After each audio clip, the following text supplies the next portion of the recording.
A single name had turned the galactic underworld upside down. Morrigan. She was a ghost, a myth whispered in fearful voices among alien warlords and assassin guilds. To the ruling empires of the stars, she did not exist. But those who dealt in death knew better. The most feared killers in the galaxy, the Vindek, the Kari, the Silent Choir, had all failed. Not one assassin had ever survived an attempt on a human marked for death. And yet, the Xalak Dominion, rulers of 1,000 worlds, had chosen to ignore the warnings. They had made a fatal mistake. They had killed a human child. They came for Earth in the dead of night, when the sky was torn apart by burning wreckage and orbital strikes. The Xalak Dominion's directive was clear: break the will of the humans before they could become a true threat. Their fleets leveled cities. Their shock troopers crushed resistance. Their assassins eliminated key human leaders with clinical precision.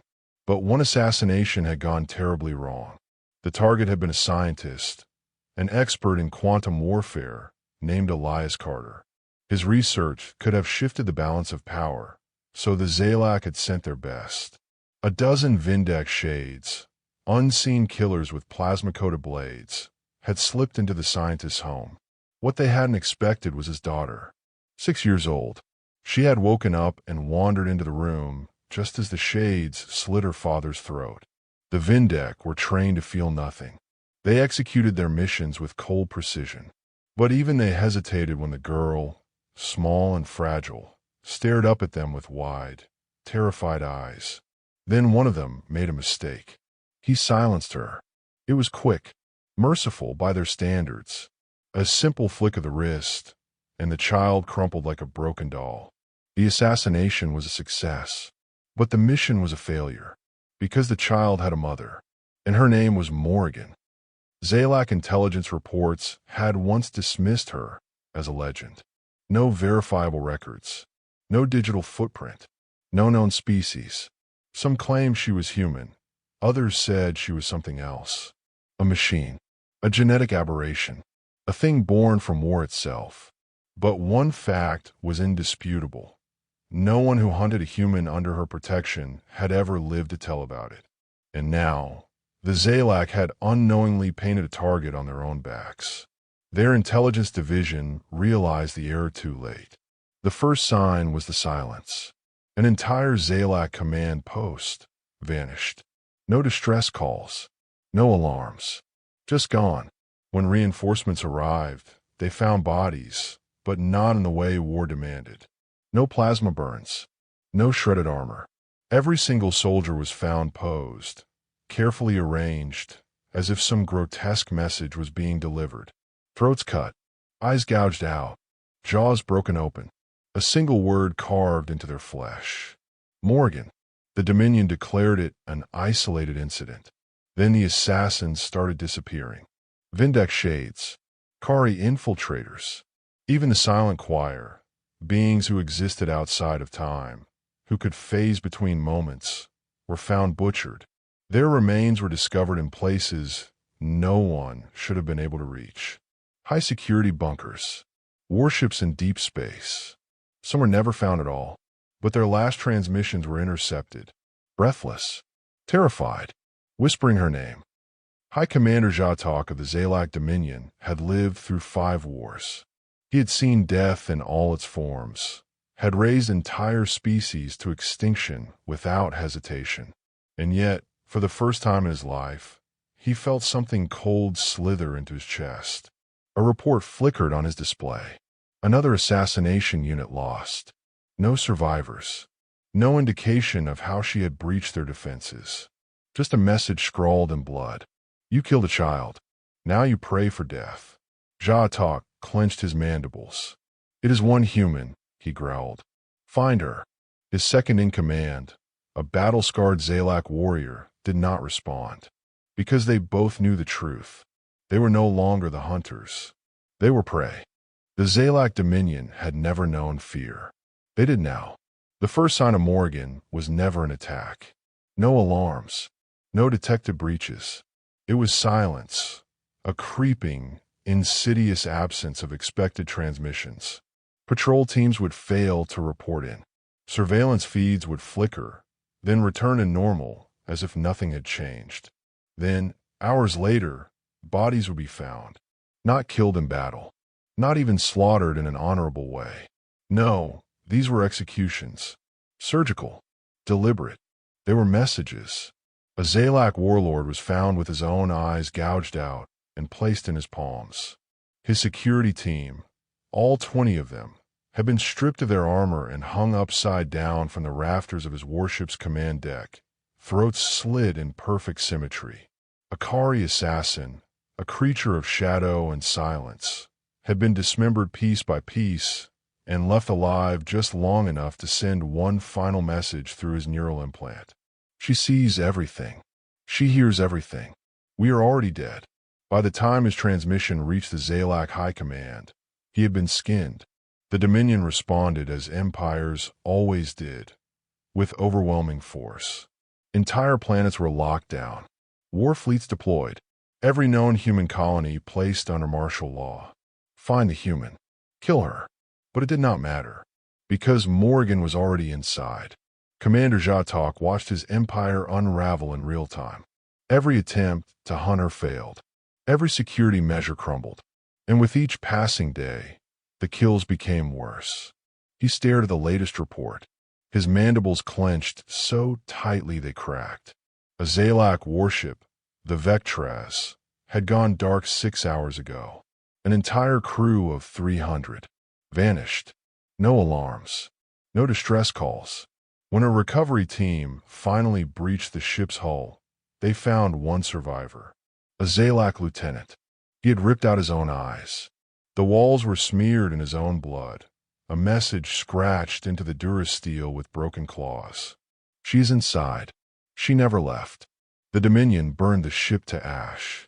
Xalak had underestimated humans. He admitted that now. He had seen their potential for war, but he had mistaken brutality for weakness. The Xalak fought with precision, with calculated, strategic efficiency. Death was an equation, a means to an end. But humans? Humans made war personal.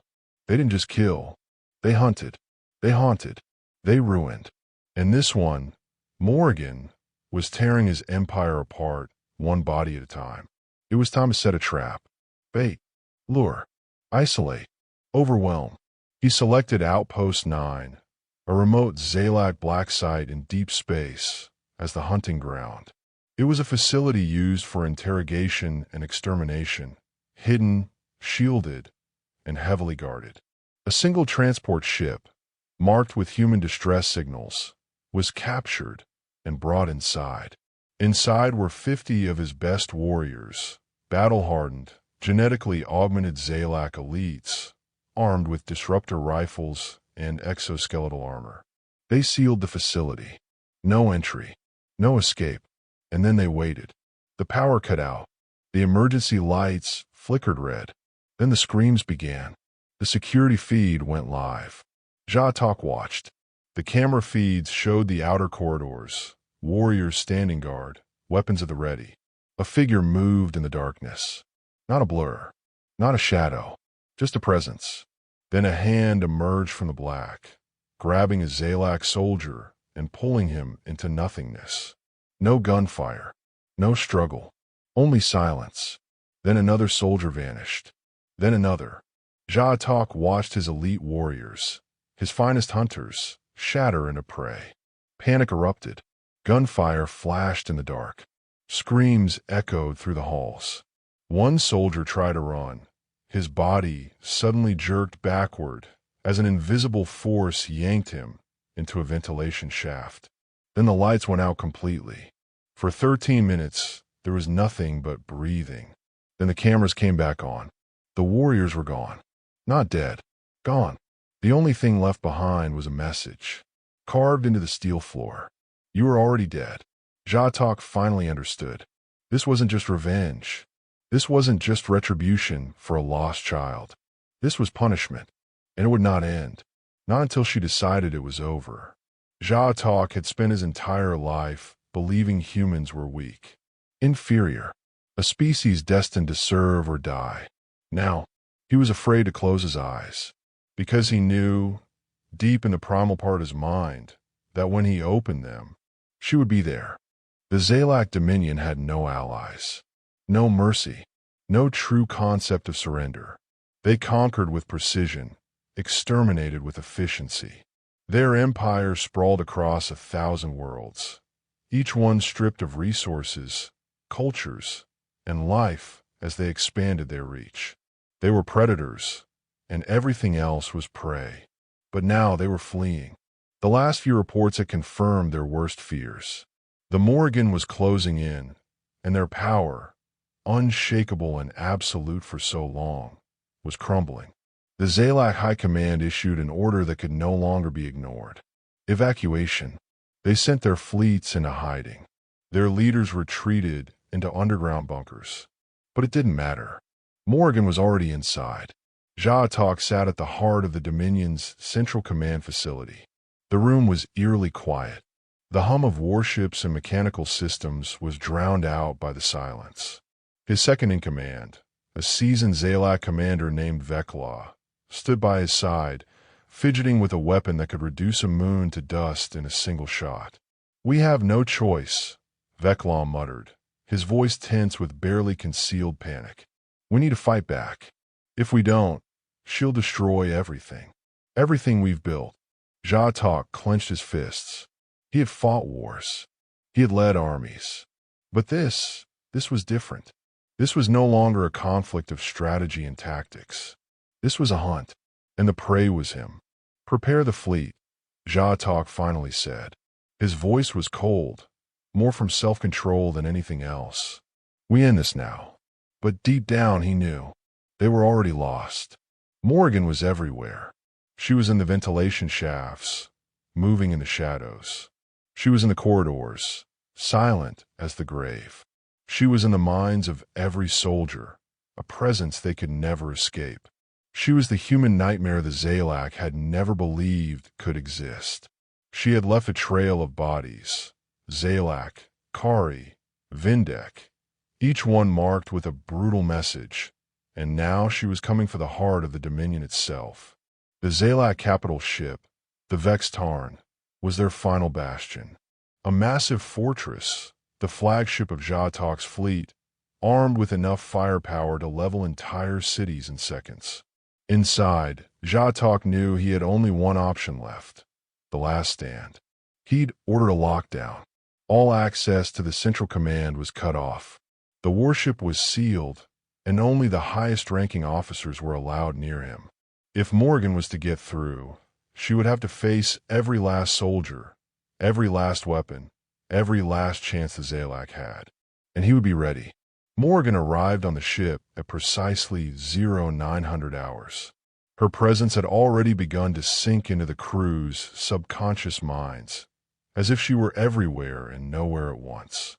The monitors blinked, static fuzzed over, and the hull trembled. She was here, and then the first explosion rang out. A concussive blast reverberated through the hallway, the shockwave throwing soldiers from their feet. The outer doors to the Central Command had been breached. The Xalak scrambled to defend their last stronghold, weapons primed, defensive shields activated. But their reactions were slow, uncoordinated. They were already losing the initiative. Inside the command center, Xalak snarled.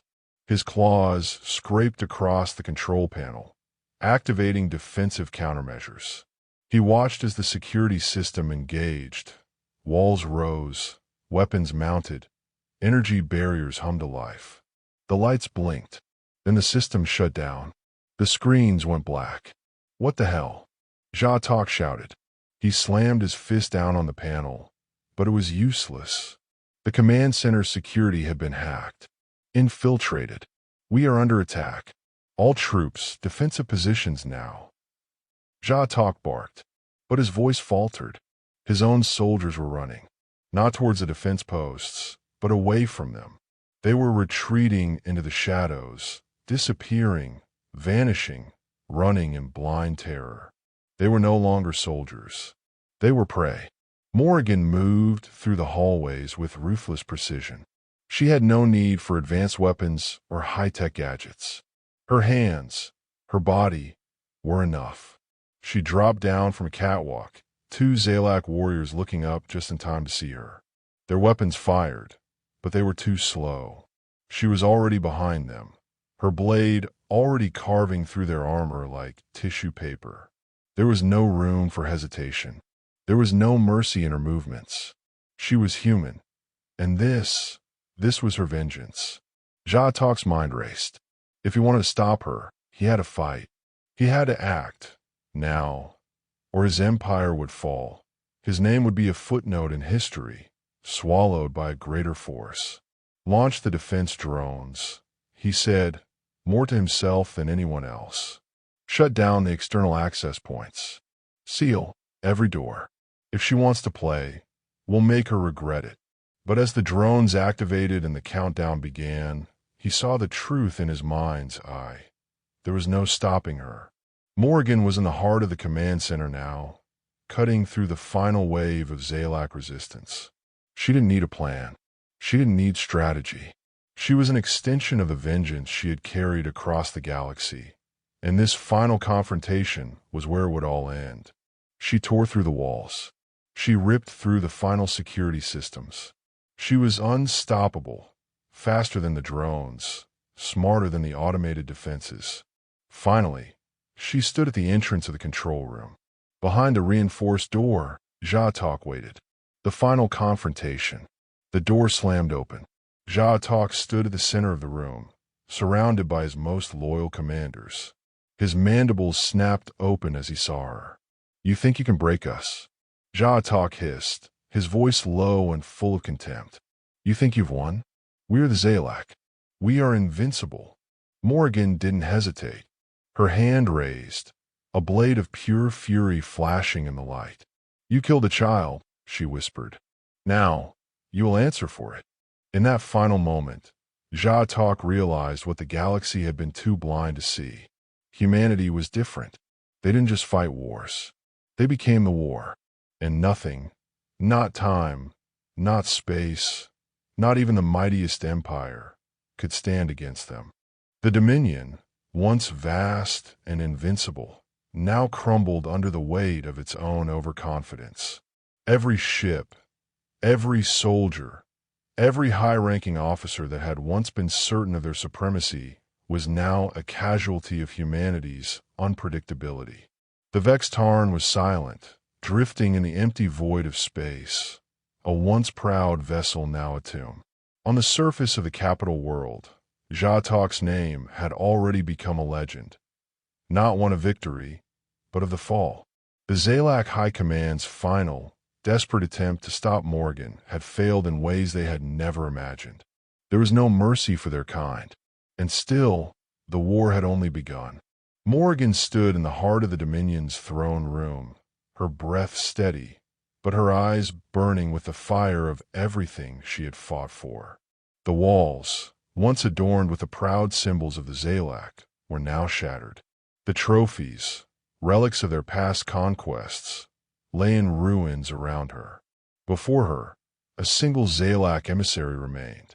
This was the last of Xalak's inner circle, a being who had stood by his side for eons, a soldier and elite. But now, he was a man, and Morrigan had reduced him to that. His arms were raised in surrender, his eyes wide with fear. His words stammered. "What do you want from us? Why did you do this?" "We were only following orders." Orders," Morrigan repeated softly, her gaze cold. "The same orders you gave when you slaughtered a child, and hundreds more just like her. You wanted to conquer us, destroy us, take everything we had. Did you think we wouldn't fight back?" The Xalak lowered his arms, but his knees remained shaking. "We didn't know," he said, his voice trembling. "We didn't understand what you were. What you are." Morrigan's lip curled. "You should have learned faster." In one motion, she raised her hand, and the emissary's life ended. A sharp, brutal act, quick and final. There was no mercy here, no second chances. Morrigan did not give any. The Dominion's blood was on her hands now. The galaxy was beginning to stir, to whisper of humanity. As the Xalak crumbled into a broken empire, there were those watching. The Kari, the Vindek, the Seshkar, all had taken notice. In the wake of the massacre, a new understanding rippled across the stars. The human race could not be written off. They were no longer to be seen as insignificant. And for the first time, there were doubts growing in the minds of the alien warlords. Was it worth it to face a race like this? Could they afford to challenge humanity again? The Dominion had fallen, and in its place, an uncertain future began to take shape. On Earth, the impact was also profound. Morrigan returned to the world she had fought for, her mission complete. Yet, she was not the hero they would have expected. Humanity, at first, had hesitated to celebrate. They knew the cost of what had happened, the consequences of the Xalak Dominion's actions. Too many had died. Too many had been lost. But there was no denying the truth. Humanity had won. And Morrigan had made sure that no one would ever forget why. She stood before the leaders of Earth, the generals and commanders, the scientists who had built the weapons that had given her the tools to fight. They spoke in hushed voices, their gazes locked onto her, the woman who had brought them the impossible victory. "You know what this means, don't you?" one of the generals asked. "The universe will be watching us now. They'll see us as a threat." Morrigan nodded, her face expressionless. "That's exactly what I want." There was a long silence. And then, one of the scientists spoke, his voice quiet but filled with awe. "You've changed everything, you know." Another general, the youngest of the group, frowned. "What do you mean? We used to believe we were just another species in the galaxy. But now they'll see us as something more, something different, something they can't conquer, something they can't understand." Morrigan smiled bitterly. "And that's exactly what I'm counting on." But the most powerful message of all was sent to the stars, across every system and every world. The Xalak may have been defeated, but the fire of humanity was only just beginning to burn. And for all their superior technology, their vast fleets, and their endless war machines, the Xalak Dominion had learned the hardest lesson possible. You cannot win if you cannot understand your enemy. Humanity did not play by the same rules. They were not predictable. They were not beholden to logic, or reason, or tactics. And that was what terrified every empire watching the rise of this small, fragile species. The Xalak had seen what happened when they underestimated humanity. In the cold of space, the final remnants of the Dominion retreated, licking their wounds, their arrogance shattered. And as they did, Morrigan stood alone in the heart of the ship that had once belonged to Xalak, her blade still warm with his blood. The stars glittered outside the windows, silent witnesses to the changing tide of power in the galaxy. But even then, even with the galaxy watching, there was no sense of triumph in Morrigan's heart. She didn't feel like a hero. She didn't feel like a legend. She had done what had to be done. And as the fleet of human ships moved slowly toward Earth, her gaze fixed on the endless night of space, she understood the truth. The battle for humanity had just begun. There would be more wars, more blood, more enemies who would try to crush humanity beneath their heel. But humanity would rise, and no one would ever take them for granted again. Because, in the end, the only thing the galaxy needed to understand was this: humanity doesn't know how to lose.